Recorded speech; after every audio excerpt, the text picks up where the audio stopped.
সততা আর অদম্য ইচ্ছার মধ্যে যদি কোনো মানুষ মূর্ত হয়ে ওঠে তবে তার নাম মনোজ কুমার শর্মা। কল্পনা করুন জীবনের প্রথম বড় পরীক্ষাতেই আপনি ফেল করলেন। দ্বাদশ শ্রেণীর গণ্ডি পার হওয়া এক অদম্য চ্যালেঞ্জ। সেই হতাশা, সেই ব্যর্থতা এক তরুণকে তার জীবনের সবচেয়ে বড় পরীক্ষা ইউপিএসসি এর দিকে ঠেলে দেয়। 12 ফেল মুভি কেবল একটি সিনেমা নয়, এটি হলো একটি অনুপ্রেরণামূলক দলিল যা দেখায় কিভাবে একজন মানুষ তার জীবনের গল্পকে সম্পূর্ণ নতুন করে লিখতে পারে। আজ আমরা বিশ্লেষণ করব মনোজের সেই যাত্রা যেখানে অসৎ পথ নয় বরং সততাই তাকে সাফল্যের চূড়ান্ত শিখরে নিয়ে গিয়েছিল। মনোজের গ্রামীণ জীবন ছিল সরল কিন্তু দুর্নীতিগ্রস্ত। তার বাবা ছিলেন একজন আদর্শবাদী মানুষ যিনি সরকারি অন্যায়ের বিরুদ্ধে লড়াই করতেন।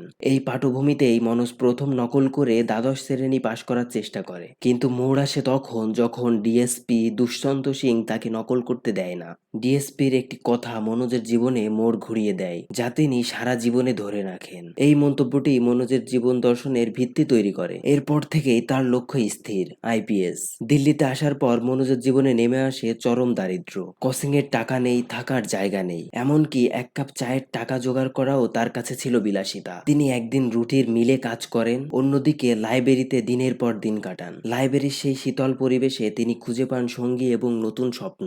সেই সময় তার জীবনে আসে বিমল, লাইব্রেরির একজন কর্মী, যিনি মনোজের অদম্য ইচ্ছাশক্তিকে সমর্থন করেন এবং নীরবে সাহায্য করেন। মনোজের জীবনে প্রতিটি সিদ্ধান্তই একটি কঠিন সংগ্রাম থেকে নেওয়া, যেখানে প্রতিটি পদক্ষেপে তাকে সততার পরীক্ষা দিতে হয়েছে। এই কঠিন পরিস্থিতিতে সে তার নীতি থেকে সরেনি। এটি কোনো সাধারণ প্রেমের গল্প নয়, শ্রদ্ধা ছিল মনোজের শক্তি, বিশ্বাস ও স্থিতিশীলতার প্রতীক। তিনি মনোজের জীবনে অশান্ত সময়ে নীরব সমর্থন দিয়েছিলেন। মনোজকে শুধু মানসিক সমর্থনই দেননি, বরং তার আইপিএস এর যাত্রায় প্রতিটি ধাপে একজন গাইড ও শিক্ষক হিসেবে কাজ করেন। শ্রদ্ধা তাকে শিখিয়েছেন ভালোবাসার অর্থ একসাথে স্বপ্ন দেখা এবং তা পূরণ করতে সাহায্য করা। গৌরী ভাই ছিলেন মনোজের মেন্টর, বন্ধু এবং আশ্রয়স্থল। চরম আর্থিক সংকটে থাকার পরেও গৌরী ভাইয়ের নিঃস্বার্থ সমর্থন, এমনকি মনোজকে চাকরির ব্যবস্থা করে দেওয়া, প্রমাণ করে যে বড় স্বপ্ন দেখতে গেলে মানুষের সাপোর্ট কতটা জরুরি। মনোজের যাত্রা ব্যর্থতা ছাড়া অসম্পূর্ণ। তিনি প্রথমবার প্রিলিমিনারি পরীক্ষায় ফেল করেন,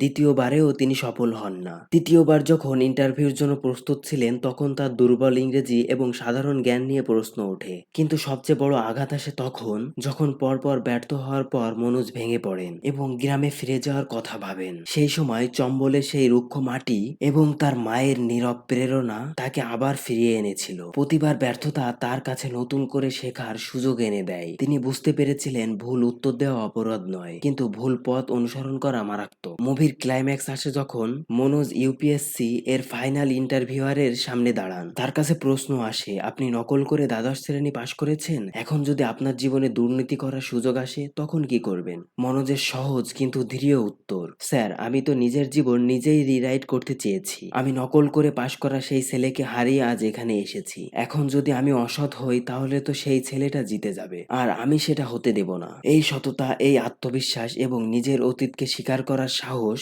এটাই ইউপিএসসি বোর্ডকে মুগ্ধ করেছিল। অবশেষে মনোজ কুমার শর্মা আইপিএস হিসেবে নির্বাচিত হন। এটি শুধু একটি চাকরি নয়, এটি হলো সফলতার জয়। 12 ফেল হলো কঠোর পরিশ্রম, সততা এবং জীবনে বারবার ফিরে আসার গল্প।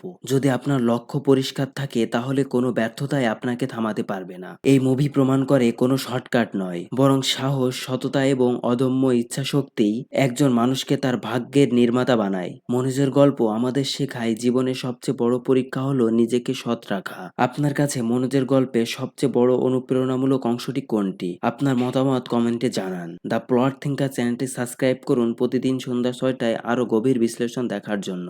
ধন্যবাদ।